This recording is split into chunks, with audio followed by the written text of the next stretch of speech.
Hi there everyone, my name's David Hart and I'm an Associate Professor in Marketing at Northumbria University in the UK. I'm here today to tell you about a bit of research myself and my colleague Sinan Gurnool have been undertaking in the realm of digital donations that's recently been published online with non-profit and voluntary sector quarterly. Whilst we know a great deal about what motivates people to give to charity, an area we know less about is how they prefer to give.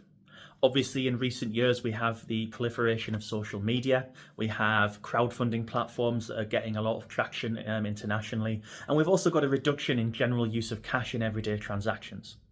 What we've seen in the more profit-related areas of marketing is an ability to segment customers based on whether they prefer, for example, to buy in store, online, or via an app.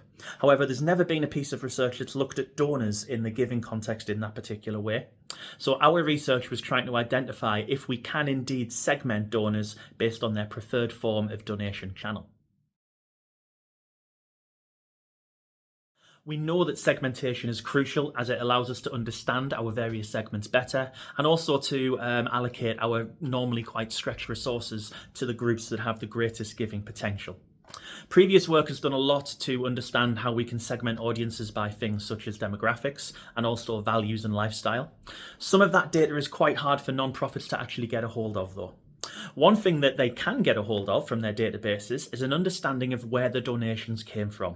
Did people give money through a competition? Did people donate via a text-to-give service, for example? And it is those channels that we've been focusing on in this piece of work to see if we can segment users by what channels really appeal to them.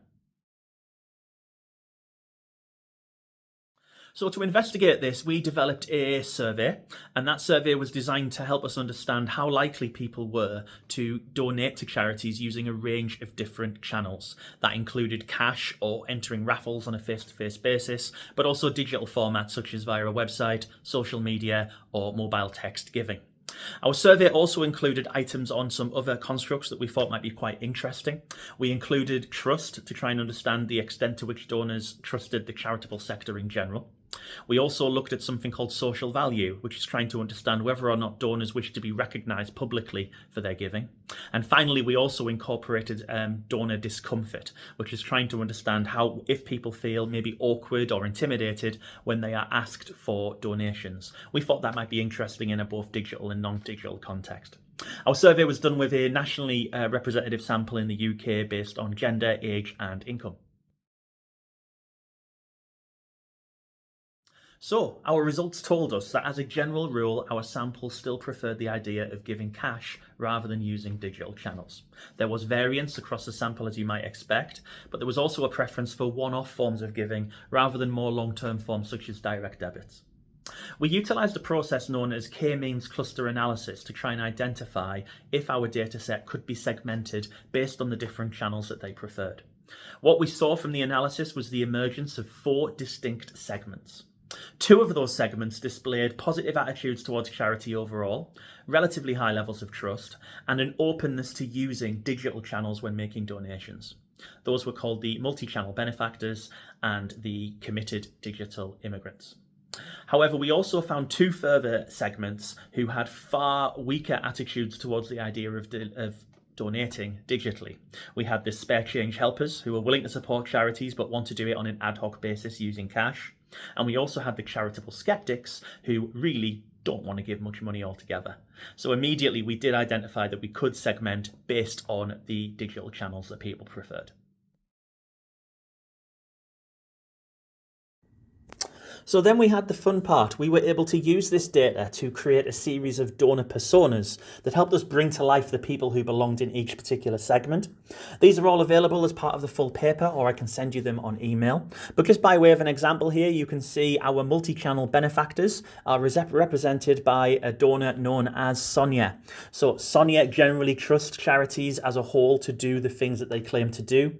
She's normally relatively well educated and has typically an above average salary.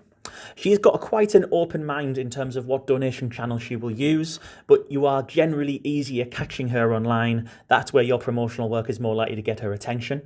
She is very big on current affairs. She follows the news, and as a result, she's very aware of what contemporary causes are going on. Things like food poverty, refugees, charities are particularly likely to resonate with someone like Sonia.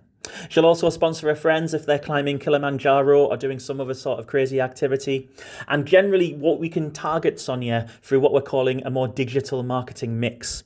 She wants to know what sort of current issues are going on and how your charity responds to them.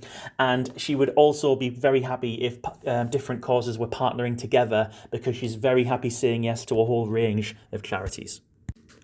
We'll also briefly talk you through our 3 other segments.